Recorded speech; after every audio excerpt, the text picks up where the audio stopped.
कल से बहुत बहुत लोग हमारा वीडियो देख लिया, क्या कहेंगे आप? मैं आश्रम दारुल हदीस जयनगर मदरसा के बुहारी ख़त्म के लिए बहुत अच्छा का मदरसा है। हबीब मोहम्मद सदरी मुस्ताक खान साहब, हज़रत मौलाना साहब मुस्ताक खान आज जयनगर मदरसा में बहुत अच्छा का मदरसा है, बहुत तमा का मदरसा, बहुत सुंदर का मदरसा है। यही मदरसा के लिए बहुत आज़मी आने के लिए हो, बहुत दुआ के लिए हो। जनक मदरसा के लिए बहुत आज़मी आने के लिए हो, बहुत सुंदर लगने के लिए हो।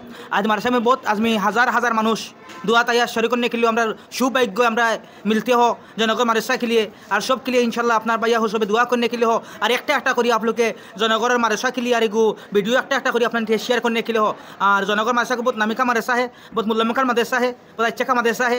ये मदरसा में बहुत छात्र है, बहुत तालिम इल्म है, बहुत हुजूरगुला है, बहुत शांति है। अच्छा करने के लिए सब दुआ करने के लिए हो और सबके लिए अच्छा लगने के लिए हो। और जनक मदरसा के लिए सबके दुआ करेगा, একটা করে वीडियो को हेल्प करे जो करेगा लाइव करेगा। और जनक मदरसा के लिए बहुत सुंदर और बहुत सुंदर लगने के लिए और सब दुआ करने के लिए इसका कोई हम शेष करने के लिए भैया अस्सलाम वालेकुम। वालेकुम सलाम, अस्सलाम वालेकुम।